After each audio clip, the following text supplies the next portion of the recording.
প্রাচীনকালের যে কূপ বলে, যেখান থেকে আগে জল তুলতো, যখন জমিদার আমলে সেই মন্দির তৈরি করে, এখানে তারপরেও একটা কুয়া তৈরি করছিল।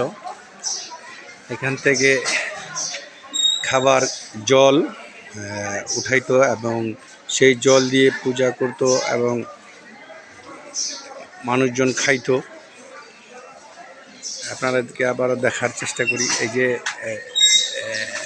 ঝুলনাটা রয়েছে, এখান থেকে দড়ি দিয়ে ঘুরাইতো এবং চলতো।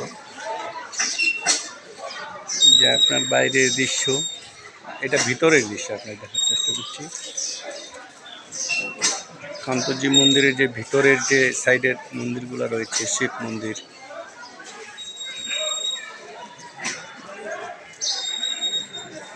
যে আপনার